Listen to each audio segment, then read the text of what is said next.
जय हिंद प्यारे दोस्तों, दीप एकेडमी के यूट्यूब चैनल पर आप सभी का स्वागत है। आइए आज हम फिर से देखते हैं यूपी ट्रिपल एससी का मॉडल पेपर, जो कि हमने आपका पेपर जो हुआ था 2021 में, उसका हमने सेकंड शिफ्ट का जीएस का क्वेश्चन देखा था। कैसे कैसे आप लोगों को क्वेश्चन कहाँ कहाँ से बना था। ठीक, तो फिर हम उसी दिन का माने कि आपका प्रथम पाली का हम पेपर देखते हैं। तो वीडियो को हम देरी नहीं करते हुए हम शुरू करते हैं कि भारत में शासन करने वाले दिए गए शासकों का कालक्रम सही क्रम क्या है। तो इसमें आप लोगों को विकल्प में दिया गया है शेरशाह सूरी, अलाउद्दीन खिलजी, अकबर और इल्तुतमिश। तो ये किस तरह से आप लोगों को ये शासन करने के लिए आए थे। तो सबसे पहले आप देखते हैं कि इल्तुतमिश के बाद आपका शासन करने वाला अलाउद्दीन खिलजी था। अलाउद्दीन खिलजी के बाद आपका शेरशाह सूरी और शेरशाह सूरी के बाद अकबर। अर्थात आपका कौन सा विकल्प सही हो जाएगा। तो इसका चौथा ऑप्शन, पहले चौथा में ये है आपका दूसरा विकल्प। इसके बाद अलाउद्दीन खिलजी तीसरा है, और इसके बाद आपका कौन है, शेरशाह सूरी, इसका पहला हो जाएगा। फिर उसके बाद अकबर। तो इस तरह से आपका दूसरा विकल्प इसका सही था। कौन सा विकल्प सही था, दूसरा विकल्प आपका सही था। भारत में शासन करने वाले शासकों का सही कालक्रम हम स्पष्टीकरण करते हैं। तो इल्तुतमिश 1201 से 1236 ईस्वी तक यह दिल्ली सल्तनत का वास्तविक संस्थापक कहलाता है। इसने दिल्ली को अपनी राजधानी बनाया। इल्तुतमिश ने 40 अमीर सरदारों का एक दल जो बनाया था, एक क्या बनाया था, दल बनाया था। इसके बाद देखते हैं अलाउद्दीन खिलजी। इल्तुतमिश के बाद अलाउद्दीन खिलजी, जो कि कुतुब मीनार को बनाने वाला इल्तुतमिश था। इसके बाद अलाउद्दीन खिलजी 1296 से 1316 ईस्वी तक दिल्ली सल्तनत का खिलजी वंश का दूसरा शासक था। अलाउद्दीन खिलजी का प्रशासन विभिन्न सामाजिक आर्थिक सुधारों के लिए जाना जाता है। अलाउद्दीन खिलजी के शासनकाल में समाज माने बाजार नियंत्रण प्रणाली बहुत ही अच्छी थी। इसके बाद बात करते हैं शेरशाह सूरी। शेरशाह सूरी 1540 ईस्वी से 1545 ईस्वी तक शासन किया था। शेरशाह सूरी का मकबरा, ये आपका ग्रांड ट्रंक रोड भी बनवाया था। शेरशाह सूरी की मृत्यु होने के बाद इसका मकबरा जो बनाया गया, सबसे ज़्यादा बार पूछा जाता है शेरशाह सूरी का मकबरा कहाँ है। तो शेरशाह सूरी का मकबरा आपका बिहार, सासाराम बिहार में पड़ता है। अकबर 1556 ईस्वी से 1605 ईस्वी तक अकबर ने अपनी राजधानी दिल्ली की जगह आगरा को बनाया था। दिल्ली की जगह किसको बनाया था, आगरा। वह 1582 ईस्वी में इसने दीन इलाही धर्म को चलाया था। दीन इलाही धर्म को अपनाने वाला पहला हिंदू शासक बीरबल था। बीरबल का वास्तविक नाम जो था महेश दास था, और इसने करों को भी समाप्त किया था। तो आगे हम अगला नेक्स्ट प्रश्न देखते हैं। अगला प्रश्न पूछा था, निम्न में से कौन संत शिवाजी के समकालीन था। कौन सा संत शिवाजी के समकालीन था। तो तुकाराम, आपका विकल्प तुकाराम सही था। तो इस तरह से प्रश्न देखिए, इतिहास से कैसे कैसे कहाँ से प्रश्न उठाया था। तो चैतन्य, आपके ये नामदेव और शंकराचार्य, इनको आप जानते हैं। संत तुकाराम शिवाजी के समकालीन थे। तुकाराम भक्ति आंदोलन के सक्रिय संत थे। ये वारकरी और वैष्णव संप्रदाय से संबंधित थे। संत तुकाराम द्वारा महाराष्ट्र धर्म का प्रचार किया गया, जिसके सिद्धांत भक्ति आंदोलन से प्रभावित थे। इन्होंने जाति तथा वर्ण व्यवस्था का घोर विरोध किया था। जाति प्रथा और वर्ण व्यवस्था का घोर विरोध किए थे। कौन, ये आपके तुकाराम जी। नेक्स्ट तीसरा प्रश्न है, बंगाल के प्रथम गवर्नर जनरल कौन थे। बंगाल का प्रथम गवर्नर जो था लॉर्ड वारेन हेस्टिंग था। लॉर्ड वारेन हेस्टिंग, आपका दूसरा विकल्प सही था। कौन सा विकल्प, दूसरा विकल्प सही था। तो इसका स्पष्टीकरण है, Lord Warren Hasting regulative act 1773 के तहत बंगाल का प्रथम गवर्नर जनरल बना। इसी के कार्यकाल में रेगुलेटिव एक्ट के तहत 1774 में कलकत्ता में उच्च न्यायालय की स्थापना की गई। कलकत्ता में पहली बार उच्च न्यायालय की स्थापना वारेन हेस्टिंग के समय ही 1774 में। वारेन हेस्टिंग ने प्रथम आंग्ल मराठा युद्ध 1775 और 82 तक तथा द्वितीय आंग्ल मराठा युद्ध 1780 से 84 तक नेतृत्व किया था। इसने 1781 में मुस्लिम शिक्षा सुधार के लिए कलकत्ता में प्रथम मदरसा की स्थापना किया गया। ये प्रश्न आपका बहुत महत्वपूर्ण है। कलकत्ता में प्रथम मदरसा की स्थापना कब हुई थी। तो ये आपका 1781 ईस्वी में। किसने किया था। तो ये आपका Warren Hasting Lord Warren Hasting के समय 1784 ईस्वी में। तो विलियम जोन्स के द्वारा आपका लॉर्ड विलियम जोन्स के द्वारा एशियाटिक सोसाइटी ऑफ बंगाल की स्थापना की गई। बाद में वारेन हेस्टिंग पर भारत में किए गए कार्यों के लिए इंग्लैंड में महाभियोग भी चलाया गया। इस पर क्या चलाया गया, महाभियोग भी चलाया गया था। अगला चौथा प्रश्न देखिए, इतिहास से ये प्रश्न है, चरक संहिता संबंधित है। तो चरक संहिता किससे? एक चिकित्सा से संबंधित है। चरक संहिता किससे संबंधित? चिकित्सा। तो चरक संहिता चिकित्सा से संबंधित है। चरक संहिता के जनक महर्षि चरक हैं। यह एक आयुर्वेद का एक प्रसिद्ध ग्रंथ है। चरक संहिता की रचना दूसरी शताब्दी से भी पूर्व हुई थी। यह 8 भागों में विभक्त है, जिन्हें स्थान नाम दिया गया है। इनमें मानव शरीर संबंधी सिद्धांत हेतु विज्ञान, अनेक रोगों का लक्षण तथा चिकित्सा का वर्णन है। चरक संहिता में भोजन, स्वच्छता, रोगों से बचने के लिए उपाय, चिकित्सा, शिक्षा, वैद्य और आपके धाय रोगी के विशेष चर्चा की गई है। तो इस तरह से चरक संहिता, इतिहास से प्रश्न देखिए आपका बना था चरक संहिता से। यहीं से प्रश्न आप लोगों को पढ़िए, कहाँ से प्रश्न उठाया है, तो वहीं से आप उस टॉपिक को सिलेबस के अनुसार पढ़िए, आप लोगों का प्रश्न जरूर अच्छे से बनता रहेगा। अगला 5वां प्रश्न, निम्न में से कौन सा जोड़ा सही नहीं है? कौन सा जोड़ा सही नहीं है? तो आप लोगों को ये पता है, BC आपका ईसा पूर्व कलिंग का युद्ध 261 ईसा पूर्व में हुआ था। कलिंग का युद्ध, ये बिल्कुल से अशोक ने कलिंग युद्ध अपने 8 वर्ष माने कि जो राजाभिषेक के 8 वर्ष के बाद कलिंग युद्ध लड़ा था। कलिंग युद्ध आपका 261 ईसा पूर्व में हुआ था। उसके बाद आपके देखिए 78 AD 78 शक संवत की शुरुआत कब हुई थी? 78 ईस्वी में हुआ था। इसके बाद 622 AD में आपका है ईस्वी में मुस्लिम युग की शुरुआत हुई थी। 622 में आपका 1709 में औरंगजेब की मृत्यु, 1709 में औरंगजेब की, गलत, यही आपका आंसर गलत है। 1707 ईस्वी में आपका हुआ था। 1707 ईस्वी में औरंगजेब की मृत्यु कब हुई थी? 1707 ईस्वी में। तो इस तरह का ऐसा प्रश्न आपसे बना था।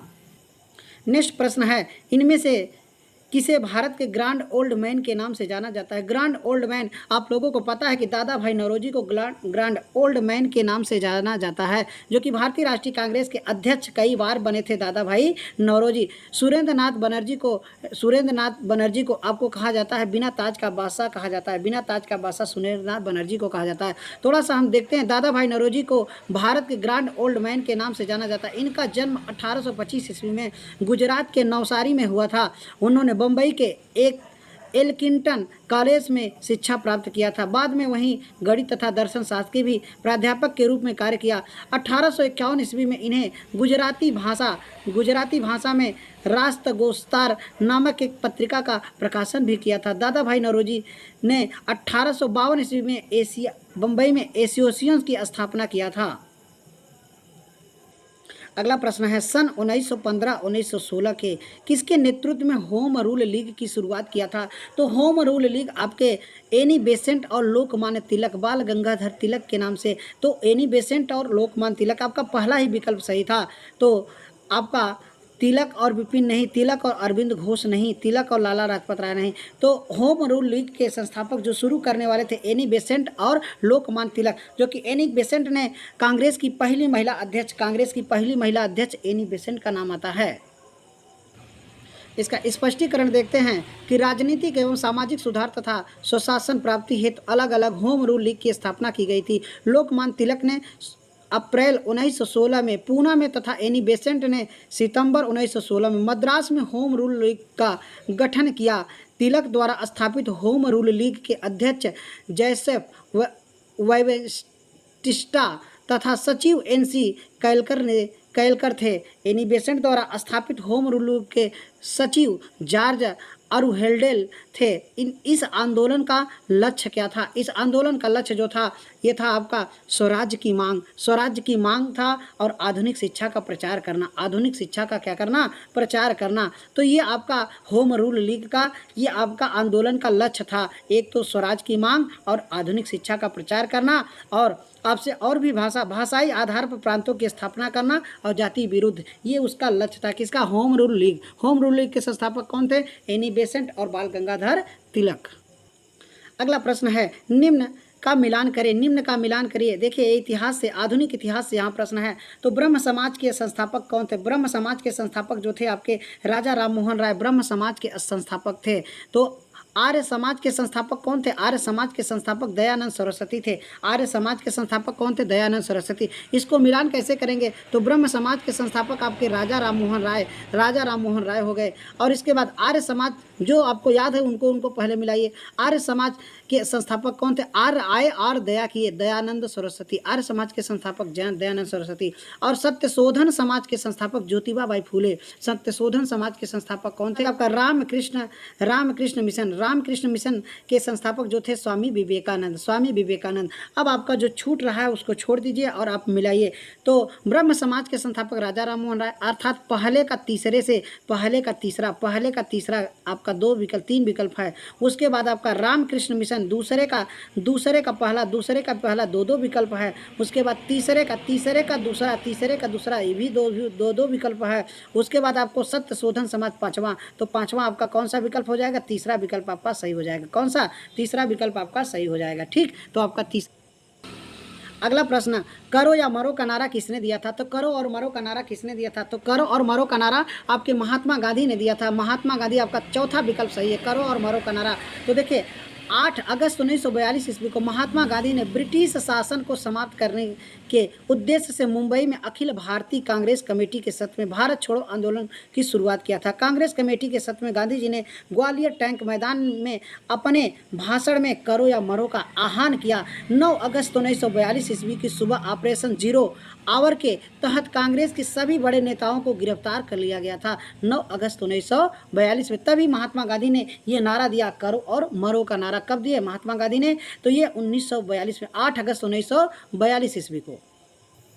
अगला प्रश्न पूछा गया था कि जब सुभाष चंद्र बोस ने भारतीय राष्ट्रीय कांग्रेस के अध्यक्ष पद से इस्तीफा दिए थे तो इस पद का प्रस्ताव किसने दिया था? इस पद का प्रस्ताव किसने दिया था? तो सुभाष चंद्र बोस जब पट्टाभी सीतारामैया दूसरी बार आपका त्रिपुरी अधिवेशन हुआ था। त्रिपुरी कांग्रेस के अधिवेशन में पट्टाभी सीतारामैया को सुभाष चंद्र बोस ने पराजित कर दिया था। और ये पट्टाभी सीतारामैया की हार हुई तो महात्मा गांधी ने कहा कि यह मेरी हार हो गई थी। तो इस पद का प्रस्ताव सुभाष चंद्र बोस ने इस्तीफा दे दिया था। इसके बाद आपका डॉक्टर राजेंद्र प्रसाद को इसका बनाया गया था। कांग्रेस का अध्यक्ष किसे चुना गया? डॉक्टर राजेंद्र प्रसाद को बनाया गया था। ये विकल्प आपका, इसकी हार माने पट्टाभी सीतारामैया की हार हुई थी, सुभाष चंद्र बोस ने पट्टाभी सीतारामैया को हरा दिया था। ये कब हुआ था? तो ये 1939 ईस्वी में। अगला प्रश्न आपसे पूछा था सलाल पर बिजली परियोजना से प्रश्न आप लोगों को जरूर बनता है, तो आप लोगों को परियोजना पढ़ना है। तो परियोजना से प्रश्न क्या पूछा था? तो आपसे पूछा है कि सलाल पन बिजली परियोजना कहाँ है? तो ये चिनाब में सलाल परियोजना को Salal hydro electric power station के रूप में जाना जाता है। सलाल परियोजना जम्मू कश्मीर के रियासी जिले में चिनाब नदी पर एक परियोजना है। यह भारत की पहली पन बिजली परियोजना थी जिसे भारत ने कश्मीर में सिंधु जल संधि के तहत बनाया। इसका निर्माण भारत और पाकिस्तान के बीच 1978 ईस्वी में हुए समझौते के बाद बनाया गया था। ये कब बनाया गया था? 1978 ईस्वी में बनाया गया था। तो सलाल पन बिजली परियोजना किस नदी पर है? तो चिनाब नदी पर है, चिनाब नदी पर। अगला प्रश्न आपसे पूछा था बसंत विषुवत कब होता है? बसंत विषुवत कब होता है? तो बसंत विषुवत 21 मार्च को होता है। 21 मार्च को सूर्य की किरणें भूमध्य रेखा पर लंबवत होती हैं और दिन व रात की अवधि समान होती है। ऋतुएं परिवर्तन के क्रम में 4 विशेष स्थितियां बनती है जिसे शीत अयननाथ और ग्रीष्म अयननाथ और बसंत विषुवत शरद विषुवत कहते हैं। तो आपका विकल्प कौन सा सही था? तो आपका बसंत विषुवत 21 मार्च को होता है। कब होता है? 21 मार्च को होता है। अगला प्रश्न राजस्थान में खेतड़ी परियोजना किसके उत्पादन के लिए प्रसिद्ध है? खेतड़ी, तो खेतड़ी आपका जो कि प्रसिद्ध है तांबा के लिए। खेतड़ी आपका किसके लिए प्रसिद्ध है? तांबा के लिए। राजस्थान में खेतड़ी परियोजना तांबा उत्पादन के लिए प्रसिद्ध है। भारत में तांबा धारवाड़ एवं कुडम्पा के प्राचीन रवेदार संरचनाओं में पाए जाते हैं। खेतड़ी का तांबा खान जो कि झुंझुनू जिले राजस्थान में स्थित है।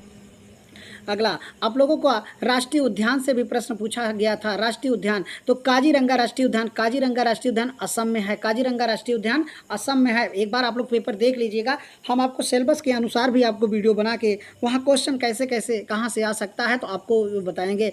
तो यहाँ देखिए पहले पेपर गुजार लीजिए कैसा प्रश्न पूछा था। तो काजीरंगा राष्ट्रीय उद्यान कहाँ है? असम में। काजीरंगा राष्ट्रीय उद्यान असम में स्थित है। यह ब्रह्मपुत्र घाटी के मैदान में एकमात्र सबसे बड़ा अविभाजित और प्रतिनिधि क्षेत्र है। इस इस उद्यान को वर्ष 1974 में राष्ट्रीय उद्यान घोषित किया गया था। इसे वर्ष 2007 में टाइगर रिजर्व घोषित कर दिया गया। 1985 में इसे यूनेस्को की विश्व धरोहर में घोषित कर दिया गया। विश्व में सर्वाधिक एक सींग वाले गैंडे आपके काजीरंगा नेशनल पार्क असम में पाए जाते हैं। गैंडे के अलावा हाथी, टाइगर और भैंसा आदि भी पाए जाते हैं। तो इस तरह का आपको काजीरंगा राष्ट्रीय उद्यान कहाँ है? असम में। आप लोगों से कई बार परीक्षा में पूछा गया जिम कॉर्बेट नेशनल पार्क कहाँ है? तो उत्तराखंड में। जिम कॉर्बेट नेशनल पार्क का पुराना नाम क्या था? तो जिम कॉर्बेट नेशनल पार्क का पुराना नाम हेली नेशनल पार्क का था। अब जिम कॉर्बेट का नाम बदलकर 2021 में क्या कर दिया गया? तो ये रामगंगा नेशनल पार्क कर दिया गया है। ये भी प्रश्न आप लोगों को आगे हो सकता है किसी पेपर में दिया हो, तो हम आपको इस तरह से राष्ट्रीय उद्यान पर भी एक वीडियो बनाकर आप लोगों को अब दे देंगे। 15 नंबर का प्रश्न, निम्न में से कौन सी हिमालय नदी तंत्र की नदियां हैं? तो हिमालय नदी तंत्र की नदियां आपकी कौन कौन हैं? तो आपका कावेरी आपका दक्षिण भारत की नदियां हैं। आपका गोदावरी दक्षिण भारत की नदियां हैं। गंगा और ब्रह्मपुत्र आपका दूसरा और तीसरा अर्थात बी विकल्प सही हो जाएगा। तो हिमालयी नदी तंत्र नदियां कौन कौन है? तो गंगा और ब्रह्मपुत्र ये हिमालयी नदियां हैं। कावेरी नदी आपका दक्षिण भारत की है और गोदावरी नदी भी आपका दक्षिण भारत की नदी है। अर्थात आपका विकल्प कौन सा? दूसरा विकल्प आपका सही है। अगला 16 नंबर का प्रश्न, बैंक दर का अर्थ बताइए। बैंक दर का अर्थ बताइए। तो बैंक दर का अर्थ आपसे पूछा है, तो बैंक दर आपको बताना है। इसका विकल्प चौथा विकल्प सही था। देश के केंद्रीय बैंक द्वारा ली जाने वाली आधिकारिक ब्याज दर, इसे हम बैंक दर कहते हैं। बैंक दर कहते हैं। बैंक दर का अर्थ देश के केंद्रीय बैंक द्वारा ली जाने वाली आधिकारिक ब्याज दर है। इसके माध्यम से रिजर्व बैंक शाख नियंत्रण करता है। कौन करता है? आरबीआई आपका करता है। इसका शाख नियंत्रण कौन करता है? तो आरबीआई करता है। आरबीआई। ये आप लोगों के प्रश्न अर्थशास्त्र से बने हुए हैं, तो लगभग 5 प्रश्न अर्थशास्त्र से भी बनते हैं, तो अर्थशास्त्र भी आपको देखना है। तो अगला प्रश्न है, यदि आरबीआई नगद कोषानुपात को घटा दे तो साख सर्जन पर क्या प्रभाव पड़ेगा? तो साख सर्जन पर क्या प्रभाव पड़ेगा? तो ये बढ़ जाएगा। क्या हो जाएगा? बढ़ जाएगा। यहाँ पे स्पष्टीकरण है, यदि आरबीआई नगद कोषानुपात को घटा दे तो साख सर्जन बढ़ जाएगी। क्या हो जाएगी? साख सर्जन क्या हो जाएगी? बढ़ जाएगी। 18 नंबर का प्रश्न है जो कि पूछा है, इनमें से किस प्रकार की अर्थव्यवस्था में संसाधनों पर निजी अधिकार होते हैं और आर्थिक गतिविधियों का मुख्य उद्देश्य लाभ अर्जित करना होता है। तो आपका पूंजीवाद पहला ही विकल्प आपका सही था। कौन सा विकल्प? पहला ही विकल्प आपका सही था। तो यहाँ पूंजीवाद थोड़ा जानते हैं। पूंजी अर्थव्यवस्था से संसाधनों पर निजी अधिकार होते हैं और आर्थिक गतिविधियों का मुख्य उद्देश्य लाभ अर्जित करना होता है। दूसरे शब्दों में पूंजीवाद अर्थ प्रणाली वह होती है जिसके उत्पत्ति के भौतिक साधनों का अधिकार अथवा उपयोग का अधिकार कुछ ही व्यक्तियों के पास होता है और इन साधनों का संचालन इन व्यक्तियों के द्वारा इस प्रकार किया जाता है। व्यक्तियों के पास होता है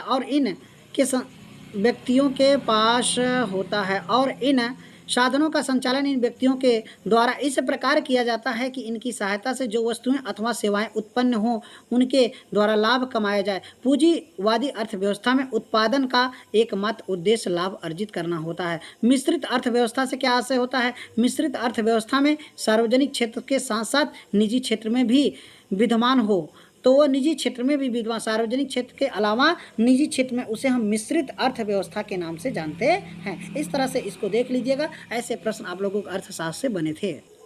अगला प्रश्न देखिए, आप लोगों से पूछा था कि 100 रुपये का नोट किसके द्वारा हस्तांतरित किया जाता है? तो 100 रुपये का नोट किसके द्वारा? आरबीआई के द्वारा। आपका आरबीआई पहला ही विकल्प सही है। तो 100 रुपये का नोट आरबीआई के द्वारा ही हस्तांतरित होते हैं। आरबीआई गवर्नर 1 रुपये के नोट को छोड़कर 1 रुपये पे आपके वित्त मंत्री का हस्ताक्षर होता है। बाकी सभी नोटों पर आपके आरबीआई के गवर्नर का हस्ताक्षर होता है। अगला प्रश्न आपसे पूछा था, फेमा का पूर्ण रूप क्या है? तो फेमा का पूर्ण रूप आपका दूसरा विकल्प सही था। कौन सा विकल्प? दूसरा विकल्प सही था।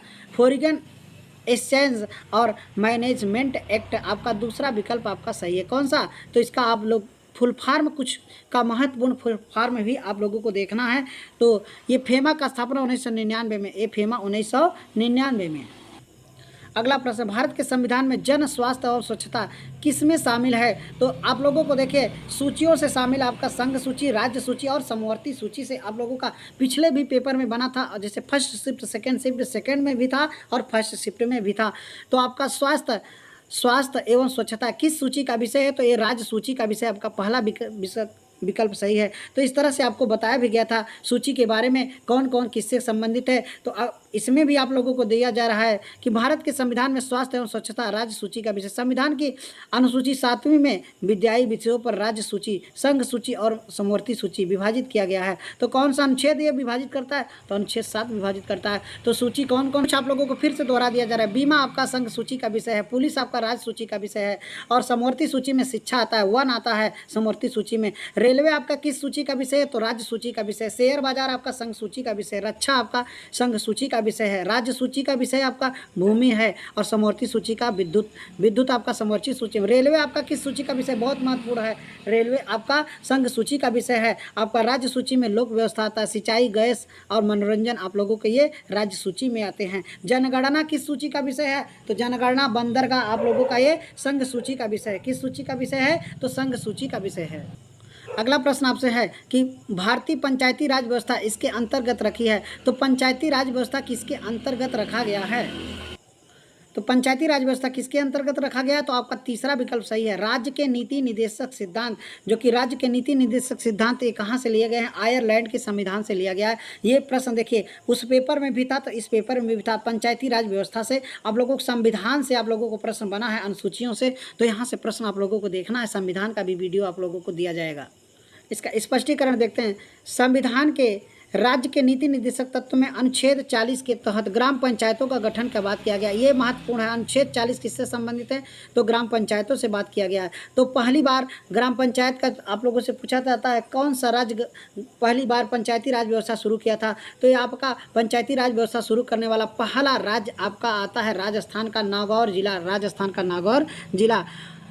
अब आप लोगों से ये पूछा जाए पंचायती राज व्यवस्था संविधान किस संविधान संशोधन से संबंधित है? तो पंचायती राज व्यवस्था आपका 73वां संविधान संशोधन 1992 में और भाग 9 आप लोगों का 74वां संविधान संशोधन से नगर पालिका से संबंधित है। 74वां संविधान संशोधन किससे संबंधित है? तो आप लोगों को संशोधन भी कुछ आप लोगों के महत्वपूर्ण मैं आप लोगों को बनाकर अब जल्द ही आप लोगों को वीडियो दूंगा। अगला प्रश्न आप लोगों से पूछा, शिक्षा का अधिकार एक मौलिक अधिकार है जो कि संविधान के किस अनुच्छेद से संबंधित है? तो अनुच्छेद 21A। तो भारतीय संविधान के अनुच्छेद 21A के तहत शिक्षा के अधिकार को मौलिक अधिकार बनाया गया। 86वां संविधान संशोधन 2002 के तहत इसमें संविधान में यह जोड़ा गया। इसमें 6 से 14 वर्ष के बच्चों के लिए अनिवार्य एवं निःशुल्क शिक्षा का प्रावधान किया गया। यह किससे संबंधित है? अनुच्छेद 21A से संबंधित है। और ये किस संविधान संशोधन के तहत? 86वां संविधान संशोधन 2002। ये आप लोगों का बहुत ही महत्वपूर्ण वीआईपी प्रश्न है, इसको आप लोग याद रखिएगा। इस प्रश्न को आप लोग जरूर देखिएगा। अगला प्रश्न आपका 24 नंबर का प्रश्न है कि निम्न में से किसने संविधान सभा में उद्देश्य प्रस्ताव रखा था? तो उद्देश्य प्रस्ताव आपके पंडित जवाहरलाल नेहरू। आपका पहला विकल्प ही सही है। कौन सा विकल्प? पहला ही विकल्प सही है। तो उद्देश्य प्रस्ताव 13 दिसंबर 1946 ईस्वी को पंडित जवाहरलाल नेहरू द्वारा प्रस्तुत किया गया था, जिसने संविधान के निर्माण के लिए सटीक दर्शन एवं मार्गदर्शन सिद्धांत प्रदान किए और बाद में भारत के संविधान की प्रस्तावना का रूप ले लिया गया। यह 22 जनवरी 1947 को सर्वसम्मानित से स्वीकार किया गया। तो प्रस्तावना पंडित जवाहरलाल नेहरू द्वारा कब पेश किया गया? 13 दिसंबर 1946 ईस्वी को। संविधान सभा ने प्रस्तावना को कब स्वीकार किया? तो 22 जनवरी 1947 ईस्वी को स्वीकार किया था। तो नेक्स्ट प्रश्न संविधान से ही प्रश्न। अगला प्रश्न है कि भारतीय संविधान के किस अनुच्छेद में अल्पसंख्यकों के हित निहित है? तो आप लोगों से ये प्रश्न है, भारतीय संविधान के किस अनुच्छेद में अल्पसंख्यकों के हित के निहित है? तो आपका अनुच्छेद 29 का संबंध है। अनुच्छेद 29 का संबंध है। अनुच्छेद 24 का संबंध किससे है? तो कारखानों आदि में बालकों को नियोजन प्रतिरोध। ये आपको 6 से 14 वर्ष के बालकों के लिए है, अर्थात 14 वर्ष से कम उम्र के बालकों के लिए ये निषेध है। और अनुच्छेद 21 ये तो आपका शिक्षा से संबंधित है। अनुच्छेद 21 संबंधित है प्राण और दैहिक स्वतंत्रता से संबंधित है। प्राण और दैहिक स्वतंत्रता से संबंधित है।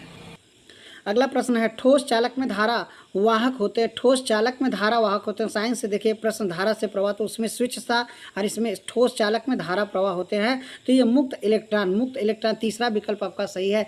बाकी आपको ठोस चालक में धारा वाहक मुक्त इलेक्ट्रॉन होते हैं। ऐसे ठोस नियमों विद्युत धारा का प्रवाह आसानी से हो जाता है, ठोस चालक कहलाते हैं। इसमें अर्ध भारित ब्लेड पाए जाते हैं जिससे इलेक्ट्रॉन का गमन आसानी से संभव होता है, इसलिए ये चालक के समान व्यवहार करता है। अगला प्रश्न है प्रकाश वर्ष किसके द्वारा मापा जाता है? प्रकाश वर्ष किसके द्वारा मापन की इकाई प्रकाश वर्ष। तो प्रकाश वर्ष आपका एक वर्ष में निर्वात में प्रकाश द्वारा चली गई दूरी को प्रकाश वर्ष कहते हैं। किसे क्या कहते हैं? प्रकाश वर्ष। आपका तीसरा विकल्प सही था। तो यहाँ देखते हैं इसका स्पष्टीकरण। प्रकाश वर्ष एक वर्ष में निर्वात में प्रकाश द्वारा चली गई दूरी को मापन की इकाई है दूरी। तो प्रकाश वर्ष किसकी दूरी का मापन है? तो एक प्रकाश वर्ष 9.46 × 10⁻15 मीटर के बराबर होता है। ब्रह्मांड में मौजूद तारे आदि के बीच की दूरी को नापने के लिए प्रकाश वर्ष का इस्तेमाल किया जाता है। किसका इस्तेमाल किया जाता है? तो प्रकाश वर्ष का इस्तेमाल किया जाता है। आपका अगला प्रश्न है ब्लीचिंग पाउडर का रासायनिक नाम, यह भी है ब्लीचिंग पाउडर का रासायनिक नाम। तो आप लोगों को बताना ब्लीचिंग पाउडर का रासायनिक नाम आपका कैल्शियम ऑक्सीक्लोराइड। ब्लीचिंग पाउडर का रासायनिक नाम कैल्शियम ऑक्सीक्लोराइड है, CaCO2। आप लोगों से पूछा जाए तो ये सोडियम क्लोराइड आपका है। आपसे पूछा ब्लीचिंग पाउडर का, तो आपका दूसरा विकल्प सही था। तो इसका स्पष्टीकरण थोड़ा देखते हैं। ब्लीचिंग पाउडर कैल्शियम ऑक्सीक्लोराइड का फार्मूला ये होता है रासायनिक नाम प्लास्टर ऑफ पेरिस जिसे कैल्शियम सल्फेट कहते हैं। प्लास्टर ऑफ पेरिस का रासायनिक नाम calcium sulphate CaSO4। Baking soda जो खाने वाला soda, baking soda sodium bicarbonate NaHCO3 ये खाने वाला सोडा है। साधारण नमक सोडियम क्लोराइड NaCl होता है। अगला प्रश्न आपसे बना था 18 कैरेट सोने में खरे सोने का प्रतिशत। 18 कैरेट शुद्ध सोना आपका 24 कैरेट होता है, तो 18 कैरेट आपका परसेंटेज आएगा, आपका 75% निकालेंगे। अर्थात 18/24 गुणत्ते कितना 100 कर दीजिए। तो ये 6×18 और 24 से कटाएंगे 25 से 75 हो जाएगा। अर्थात आपका 75% आ जाएगा। कितना आ जाएगा? 75% आ जाएगा। अगला आपसे है कि संतरे में बहुतायत होते हैं, तो रासायनिक नाम रेटिनॉल होता है जो कि गाजर और हरी सब्जियां में पाया जाता है। यकृत में भी पाया जाता है। विटामिन बी का रासायनिक नाम थायमीन होता है जो कि अनाज और सोयाबीन में पाया जाता है। विटामिन सी का रासायनिक नाम एस्कॉर्बिक एसिड होता है जो कि संतरा और नींबू में पाया जाता है। विटामिन डी का रासायनिक नाम कैल्सीफेरॉल होता है जो कि मछली के तेल में और अंडा में और सूर्य में पाया जाता है, सूर्य की रोशनी में। नेक्स्ट अगला प्रश्न है 31 नंबर का, ये मैथ से क्वेश्चन है। तो यहाँ पर ये आपको दिया है कि क्वेश्चन मार्क दिया है, बाकी यहाँ आपको अंडर रूट में कर दिया है। इसको हल करेंगे तो इसको पहले कटा दीजिए, इसको छोटा करके कटा लेंगे छोटा, तो यहाँ पे हो जाएगा। इसको कैसे कटा दें? इसको आपको कटाना है 8 से कटा दीजिए। तो 8 से कटाएंगे तो ये आ जाएगा 8 9 72 और इसको कटाएंगे तो यहाँ आ जाएगा 7। बराबर में आपको मिलेगा अंडर रूट में कितना क्वेश्चन मार्क और कितना 196। अर्थात इसका हम स्क्वायर कर दें, इसका हम स्क्वायर करेंगे तो ये हमारा हो जाएगा कितना, यहाँ पे क्वेश्चन मार्क है, यहाँ पर 196, तो इसका वर्गमूल ले लेंगे तो ये हमको कितना मिल जाएगा? तो ये आपका 14 का वर्गमूल हो जाए 14 का, तो अंडर रूट में क्वेश्चन मार्क बराबर में हो जाएगा 9 × 7 × 14। ये आपका कट जाएगा, तो अर्थात आपका कई बार 2 बार 9 दूनी 18 हो जाएगा। तो यहाँ क्वेश्चन मार्क बराबर में 18, तो 18 का स्क्वायर होता है 324। आंसर हो जाएगा 324। आपका कौन सा विकल्प? तीसरा विकल्प आपका सही हो जाएगा। अगला प्रश्न आपसे पूछा 32 नंबर का, ये आपका फार्मूले के हिसाब से AQ और प्लस BQ, यहाँ पे A स्क्वायर आप लोगों को दिया हुआ है। इस तरह से इसका आंसर माने कि 885 में 115 जोड़ देंगे, आंसर हो जाएगा आपका कितना? 1000 आंसर हो जाएगा। ठीक, तो AQ और प्लस BQ का फार्मूला AQ प्लस BQ ये पूरा कट जाएगा, A प्लस B अर्थात 885 में 115 जोड़ देंगे, आंसर हो जाएगा। अब आपका विकल्प कौन सा? चौथा विकल्प आपका सही है। 33 नंबर का प्रश्न है अंडर रूट में 5 माइनस अंडर रूट में 3 बटे अंडर रूट में 5 प्लस अंडर रूट में 3 एक किसके बराबर है? एक किसके बराबर है? तो इस तरह का प्रश्न है, तो इसका परमेयीकरण करेंगे, अंश और हर का परमेयीकरण कर लेंगे। तो परमेयीकरण करेंगे तब आप लोगों का आंसर क्या बन जाएगा? इसका विकल्प बी सही था, आपका बी दूसरा विकल्प आपका सही था। इसका परमेयीकरण, अंश और हर में परमेयीकरण करेंगे तो ये आपका हो जाएगा करणी में 5 माइनस करणी में 3 का होल स्क्वायर, और यहाँ पे आपका फार्मूला ए स्क्वायर प्लस बी स्क्वायर, एक ए स्क्वायर माइनस बी स्क्वायर का फार्मूला एक कोष्टक में ए प्लस बी, एक कोष्टक में ए माइनस बी, जैसे ए स्क्वायर माइनस बी स्क्वायर का फार्मूला एक कोष्टक में ए प्लस बी और एक कोष्टक में ए माइनस बी होता है। इस फार्मूले से इसको हल करेंगे, यहाँ फार्मूला तोड़ेंगे, ए माइनस बी का होल स्क्वायर का फार्मूला लगाएंगे ए स्क्वायर और plus B square minus 2ab का फार्मूला लगाएंगे, इतना मिलेगा। यहाँ पे हमको 8 माइनस 2 अंडर रूट में 5/2, तो 2 से यहाँ कटाएंगे 2 चौके हो जाएगा और ये आपका कट जाएगा, अर्थात आपका अंडर रूट में 5। आपका आंसर बनेगा 4 अंडर रूट में 5 हो जाएगा, 4 अंडर रूट में 5 हो जाएगा। नेक्स्ट प्रश्न आपसे है कि टीवी सेट का मूल्य 30% घटाने पर उसकी बिक्री 20% बढ़ जाती है, तो दुकानदार की आय पर क्या प्रभाव पड़ेगा। तो आप लोगों का फार्मूला ये आप घटाने पर, ये आपका formula x plus Y plus XY/100, आपको घटाने के लिए कहे तो माइनस जोड़ और वृद्धि के लिए कहे तो प्लस लगाएंगे फार्मूला, अर्थात आंसर कौन सा सही था, चौथा विकल्प आपका सही था। नेक्स्ट प्रश्न है 4 खिलाड़ियों की औसत उम्र 18.5 वर्ष है। 4 खिलाड़ी, अगर कोच की उम्र भी शामिल कर लिया जाए तो औसत में 20% की क्या हो जाती है, वृद्धि हो जाती है। औसत में 20% की वृद्धि हो जाती है। तो कोच का उम्र बताना है, तो कोच का उम्र आपका 37 वर्ष था। कितना सही था, 37 वर्ष था। इसको हल कर लेंगे आप लोग तो आंसर हो जाएगा। जैसे औसत में 20% का वृद्धि हो गया, तो ये पहले माने कि कई लोग चार खिलाड़ी हैं, कितने खिलाड़ी हैं, 4 खिलाड़ी हैं। 4 के बाद अब कितने खिलाड़ी, 5 हो जाएंगे। औसत इस तरह से आप निकाल लेंगे। अगला आप लोगों को विलोम से हिंदी से प्रश्न बने थे, तो हिंदी में एकल का विलोम क्या हो जाएगा, एकल का विलोम हो जाएगा बहुल हो जाएगा। क्या हो जाएगा, बहुल। एकल माने अकेला, बहुल माने बहुत लोग। तो कुछ विकल्प आप लोगों को विलोम शब्द का भी वीडियो मैंने डाला है, आप लोग एक बार वीडियो को जरूर देखिएगा। उससे ज़्यादा बाहर कुछ नहीं, क्वेश्चन सब आप लोगों को। फिर उसके बाद यहाँ पे देखिए एकल का बहुल होता है, पर्याप्त का अपर्याप्त का पर्याप्त हो जाएगा, अनुपयुक्त का उपयुक्त हो जाएगा, दुकेला का अकेला हो जाएगा, दुकेला का अकेला हो जाएगा। पर्यायवाची से प्रश्न है अगला कि दर्प का पर्यायवाची क्या होगा। दर्प का पर्यायवाची दर्प का पर्यायवाची अहंकार, गर्व और घमंड होता है। अहंकार, गर्व और क्या होता है, घमंड होता है। अपमान का पर्यायवाची अपमान का तिरस्कार, अनादर और अवज्ञा हो जाएगा। दुख, व्यथा, पीड़ा और क्लेश होता है। प्रतिष्ठा जो मान सम्मान की बात होता है, सम्मान, गौरव और स्वाभिमान। ये आपका इस तरह से पर्यायवाची भी आप लोगों को पढ़ना है। नेक्स्ट प्रश्न है 38 नंबर का हिंदी से, मन को हरने वाला अनेक शब्द के लिए एक शब्द। मन को हरने वाला, जिसे हम मन को हरने वाले के लिए एक शब्द में मनोहर कहते हैं, अर्थात दूसरा विकल्प सही था। कौन सा, दूसरा विकल्प सही था। नेक्स्ट प्रश्न है गागर में सागर भरना। गागर में सागर भरना मुहावरे का अर्थ। मुहावरा देखिए आप लोगों को जहाँ जहाँ से प्रश्न मुहावरा से, पर्यायवाची से, विलोम शब्द से, यहाँ से आप लोगों को जरूर प्रश्न देखने को मिलेगा। तो गागर में सागर भरना, तो थोड़े में बहुत कहना, थोड़े में बहुत कहना आपका दूसरा विकल्प सही है। कौन सा, दूसरा विकल्प सही है। अगला प्रश्न आपका है इसका देखिए, गागर में सागर भरना, थोड़े में बहुत कहना, अल्पभाषी, कम बोलने वाला। शुद्ध वर्तनी का चयन करें, शुद्ध वर्तनी का चयन करें। आप लोगों का शुद्ध वर्तनी महत्वाकांक्षा दूसरा, तीसरा विकल्प आपका सही है। कौन सा विकल्प, तीसरा विकल्प महत्वाकांक्षा, ये आपका सही, महत्वाकांक्षा आपका सही होता है। आगे आपके अंग्रेजी के प्रश्न हैं, फिर उसके बाद अंग्रेजी के प्रश्न पैराग्राफ से दिए गए थे 5, तो आप लोगों को 5 प्रश्न अंग्रेजी से मिलेंगे। बाकी और हिंदी जीएस आप लोगों का इतना आप लोगों को देखते हैं पेपर में कैसे क्वेश्चन बना है। रीजनिंग का प्रश्न है एनालॉजी से आप लोगों को प्रश्न जरूर एक प्रश्न मिलेगा। तो पक्षी विज्ञानी किससे संबंधित, पक्षी से। तो निबी विज्ञानी किससे संबंधित होगा, निबी विज्ञानी आपका मानव से संबंधित है। मानव, जिस प्रकार पक्षी विज्ञानी पक्षियों का अध्ययन करते हैं, उसी प्रकार निबी विज्ञानी मानव का अध्ययन करते हैं। मानव का किसका अध्ययन करते हैं, मानव का अध्ययन करते हैं। अगला प्रश्न है उस शब्द का चयन करें जो समूह के बाकी शब्दों से मेल नहीं रखता। दही, मक्खन, पनीर और तेल। तेल आपका अलग हो जाएगा। दही, मक्खन, पनीर दूध से ही बनते हैं, आपका तेल आपका अलग है। रीजनिंग के 5 प्रश्न कोडिंग डिकोडिंग से किसी निश्चित कुल भाषा में प्रोडक्ट को इतना लिखा जा रहा है। तो इसमें आप लोग देखेंगे यहाँ P है तो P से Q है, तो Q P ये 16 है तो 17 एक ज़्यादा है, तो यहाँ R है तो ये Q है, एक 17 कम है। तो एक घटा एक बढ़ा, एक घटा एक बढ़ा। तो आंसर आपका कौन सा सही था, तो आपका पहला ही विकल्प सही था। आप लोग इसको देख लेंगे।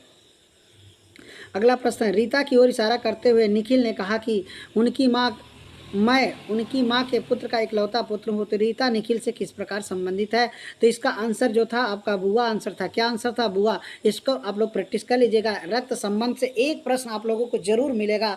तो एक प्रश्न आपको कोडिंग डिकोडिंग से, एक प्रश्न आपको एनालॉजी से, और एक प्रश्न आपका रक्त संबंध से, और एक प्रश्न आपका कैलेंडर से जरूर पूछेगा। कैलेंडर से प्रश्न, यदि किसी वर्ष में 25 अगस्त को गुरुवार है तो उसी महीने में सोमवार की संख्या क्या होगी?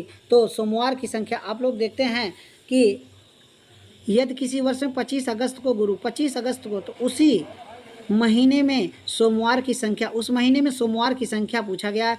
तो आप लोग देख रहे हैं 25 अगस्त को, आपका 25 अगस्त को कौन सा दिन? गुरुवार, अर्थात आपका सोमवार 22 के बाद 7 दिन पीछे आए, 22 के बाद ऐसे आप 7 दिन आगे बढ़िए। तो आप लोगों का कै सोमवार आएगा? तो आंसर 5 हो जाएगा। कै सोमवार?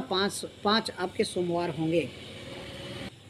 अगला प्रश्न, निम्न में से किस शहर में लाइट हाउस परियोजना का क्रियान्वयन नहीं हुआ है? तो आपका विकल्प आपका पटना हो जाएगा। अगरतला, चेन्नई और रांची में हो चुका है। तो पीएम मोदी ने 1 जनवरी 2021 को वीडियो कॉन्फ्रेंस के माध्यम से 6 राज्यों में 6 स्थानों पर लाइट हाउस परियोजना शिलान्यास किया। यह परियोजना इंदौर मध्य प्रदेश, आपके राजकोट गुजरात में, चेन्नई में और रांची में, अगरतला त्रिपुरा में, लखनऊ में भी है। तो आपका पटना में नहीं है, पटना में आपका नहीं है। अगला प्रश्न है, कौन सी भारतीय दूरसंचार कंपनी विश्व की 5वीं सबसे मजबूत ब्रांड है? तो मजबूत ब्रांड है रिलायंस जियो। तो ब्रांड फाइनेंस ग्लोबल 500 2021 रैंकिंग में भारत दूरसंचार कंपनी रिलायंस जियो विश्व की 5वीं सबसे मजबूत ब्रांड है। ये आप लोगों को करंट अफेयर से प्रश्न बना है, तो इन पर हम ध्यान कम देते हैं क्योंकि करंट अफेयर बदलता रहता है। ठीक, तो करंट अफेयर से देखिए, bold a bamboo Odisha on the land in the drugs परियोजना हाल में भारत के किस राज्य में शुरू किया गया था? तो बोल्ड परियोजना किस राज्य में शुरू किया गया था? तो ये आपका राजस्थान में है। कहाँ पर है? राजस्थान में शुरू किया गया था। ये करंट अफेयर से सब प्रश्न है। इसके लिए 5000 पौधों की ग्राम पंचायत, 25 बीघा जमीन, ये राजस्थान के लिए है। अगला प्रश्न पूछा था, संयुक्त राष्ट्र कोवैक्स योजना के अंतर्गत कोविड-19 की मुफ्त वैक्सीन पाने वाला पहला देश कौन सा बना था? पहला देश कोविड-19 का, तो पहला देश आपका घाना बना था, जो कि मुफ्त वैक्सीन। तो ये आप लोगों का करंट अफेयर से प्रश्न, संयुक्त राष्ट्र की कोवैक्सीन योजना के अंतर्गत कोविड-19 की मुफ्त वैक्सीन पाने वाला पहला देश घाना बना। कौन सा देश बना था? घाना। तो इसे serum institute of the India द्वारा निर्मित एस्ट्राजेनेका के टीम को 6 लाख खुराक मिली थी। कितनी लाख को? 6 लाख खुराक मिली थी। नेक्स्ट प्रश्न है, अंतरिक्ष में जाने वाला भारतीय मूल की दूसरी अमेरिकी महिला अंतरिक्ष यात्री कौन थी? तो शीर्षा बांदला का नाम है, शीर्षा बांदला। उसका पहला विकल्प ही सही है। कौन सा विकल्प? पहला ही विकल्प सही था।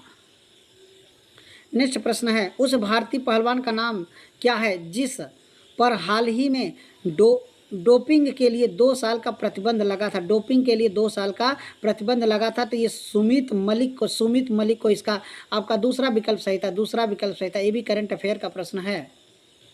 अगला प्रश्न, भारत का वह कौन सा प्रथम राज्य है जहां पर end to end e cabinet प्रणाली लागू किया गया था? तो ये ऑप्शन आपका दूसरा विकल्प हिमाचल प्रदेश। 5 फरवरी 2021 को हिमाचल प्रदेश के मुख्यमंत्री जयराम ठाकुर ने शिमला में पहली बार ई कैबिनेट का उद्घाटन किया। कैबिनेट ज्ञापन और कैबिनेट की कार्यवाही को कागज रहित बनाकर हिमाचल प्रदेश का ई कैबिनेट प्रणाली लागू करने वाला देश का पहला राज्य बना। तो ई कैबिनेट प्रणाली जो लागू करने वाला पहला आपका भारत का राज्य बना, वो कौन सा है? हिमाचल प्रदेश। नेक्स्ट प्रश्न है, किस भारतीय मंत्रालय द्वारा हाल ही में 2019-2020 के लिए यूडीआईएस शुरू किया गया था? तो इसका आंसर शिक्षा मंत्रालय। इसका आंसर क्या था? शिक्षा मंत्रालय द्वारा। अगला प्रश्न आपसे पूछा था, स्मार्टफोन निर्माता वीवो ने किस क्रिकेट खिलाड़ी को अपना ब्रांड एम्बेसडर नियुक्त किया था उस समय? तो आपका ब्रांड एम्बेसडर वीवो ने तो विराट कोहली को नियुक्त किया था। किसे? विराट कोहली को नियुक्त किया गया था। अगला प्रश्न है कि आर्टिफिशियल इंटेलिजेंस एआई आधारित पोर्टल सुप्रेस भारत में किस न्यायालय के लिए शुरू किया गया था? तो आर्टिफिशियल ये आपका सर्वोच्च न्यायालय द्वारा 6 अप्रैल 2021 को, सर्वोच्च न्यायालय अर्थात तीसरा विकल्प इसका सही था। अगला आपसे जीएस के प्रश्न हैं। तो कितने भारतीय राज्य नेपाल से सीमा बनाते हैं? नेपाल से आप लोगों को पड़ोसी देश आप लोगों को सिलेबस में दिया है, तो कौन कौन से राज्य किससे सीमा बनाते हैं? तो आपके 5 राज्य जो कि नेपाल के साथ भारत के 5 राज्य सीमा बनाते हैं। आपका उत्तराखंड, उत्तर प्रदेश, सिक्किम, बिहार, पश्चिम बंगाल, ये आपके 5 राज्य हैं जो कि नेपाल से सीमा बनाते हैं। और सबसे ज़्यादा भारत के साथ सीमा बनाने वाला बांग्लादेश है। बांग्लादेश सबसे ज़्यादा भारत के साथ सीमा बनाता है। आपसे राजधानी से प्रश्न बना था। कोस्टा रिका किस की राजधानी कोस्टा रिका किसकी राजधानी है? कोस्टा रिका सान जोन्स राजधानी है। कोस्टा रिका का राजधानी सान जोन्स और चीन का बीजिंग, भारत का नई दिल्ली और बांग्लादेश की राजधानी ढाका। ये आप लोगों से ऐसे प्रश्न पूछा था। तो आप लोगों का कोस्टा रिका आपका किसकी राजधानी है? तो आपका राजधानी हो जाएगा इसका सान जोस।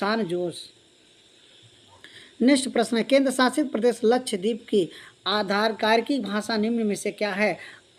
आधिकारिक भाषा निम्न में से क्या है? केंद्र, तो आपका दूसरा मलयालम भाषा क्या है?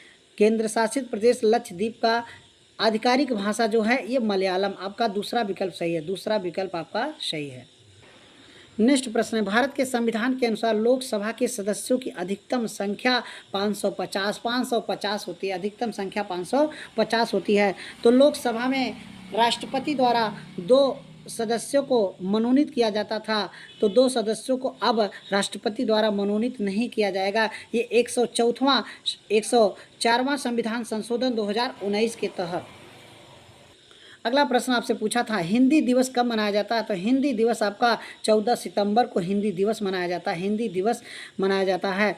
तो हिंदी दिवस ये किस वर्ष से पूरे देश में लागू हुआ? तो 14 सितंबर 1953 ईस्वी को प्रतिवर्ष से हिंदी दिवस मनाया जाता है। हिंदी दिवस तो 1953 से मनाया जाता है। नेक्स्ट प्रश्न है, इनमें से कौन सा देश सार्क का सदस्य नहीं है? सार्क का देश सदस्य नहीं है। सार्क में आपके 8 देश शामिल हैं, 8 देश शामिल हैं। और सार्क का मुख्यालय कहाँ है? काठमांडू है। तो इसमें आपका नेपाल है, अफगानिस्तान है, बांग्लादेश है, लेकिन म्यांमार आपका नहीं शामिल है।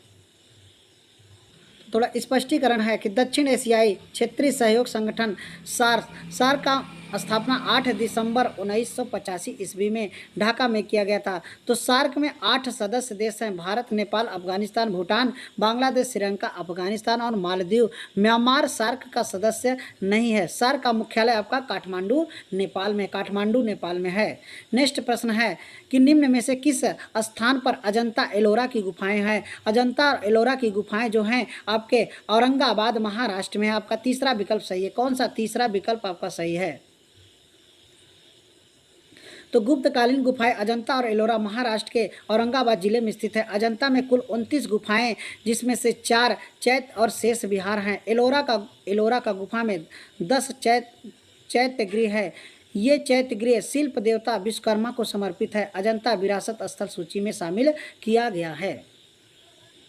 नेक्स्ट प्रश्न है, ओणम किस भारतीय राज्य केंद्र शासित प्रदेश का सांस्कृतिक उत्सव है? ओणम आपका केरल का है। ओणम कहाँ का है? केरल का है। आप लोगों को नृत्य से भी प्रश्न बना है, नृत्य आपका सिलेबस में है, तो इस सिलेबस के अनुसार आप लोग पढ़िएगा, आप लोगों को जरूर वहाँ से प्रश्न देखने को मिलेगा। तो कुछ नृत्य देखते हैं आपके उत्सव। ओणम आपके केरल में, हार्नबिल उत्सव आपका नागालैंड, ये भी बहुत महत्वपूर्ण है। हार्नबिल उत्सव। बिहू आपका असम में है। पोंगल तमिलनाडु में मनाया जाता है। चैत्र यात्रा आपका उड़ीसा में है। गुड़ी पड़वा आपका उत्सव कहाँ मनाया जाता है? महाराष्ट्र में मनाया जाता है। बसंत उत्सव आपके पश्चिम बंगाल में। बसंत उत्सव पश्चिम बंगाल में। तो इसका आप लोग स्क्रीनशॉट भी ले लीजिएगा। नेक्स्ट प्रश्न है, निम्नलिखित में से कौन सा ग्रह सूर्य के सबसे नज़दीक है? तो सूर्य के सबसे नज़दीक आपका बुध ग्रह है। कौन सा? बुध। सूर्य का सबसे कम दिन में चंद्रमा कौन लगाता है? तो आपका बुध ही 88 दिन में ही चक्र लगाता है। और बताइए, आप लोगों से पूछा जाए सबसे बड़ा ग्रह कौन सा है? तो बृहस्पति है। सबसे बड़ा ग्रह कौन सा है? बृहस्पति है। नेक्स्ट प्रश्न है कि नोबेल पुरस्कार जीतने वाले प्रथम एशियाई कौन थे? तो नोबेल पुरस्कार जीतने वाले प्रथम एशियाई आपके रविन्द्रनाथ टैगोर प्रथम एशियाई नोबेल पुरस्कार विजेता रविन्द्रनाथ टैगोर, जिन्हें गीतांजलि के लिए 1913 में साहित्य के लिए नोबेल पुरस्कार दिया गया था। भारत का राष्ट्रीय गान तथा बांग्लादेश का राष्ट्रगान के रचयिता रविन्द्रनाथ टैगोर हैं। रविन्द्रनाथ टैगोर आपके भारत का राष्ट्रगान जनगण मन अधिनायक जय है, बांग्लादेश का राष्ट्रगान भी अमार सोनार बांग्ला, ये भी आपका रविन्द्रनाथ टैगोर इसके रचयिता हैं। कौन है? रविन्द्रनाथ टैगोर हैं। इसके बाद हिंदी का इसमें गद्यांश बना था कि धरातल में युद्ध की विभूतियां को सदा सदा के लिए समाप्त करने के लिए गांधी जी ने विश्व की अहिंसा रूपी अस्त्र प्रदान किया। गांधी जी कहा करते थे कि प्रेम और अहिंसा के साथ विश्व कठोर हृदय को भी कोमल बनाया जा सकता है।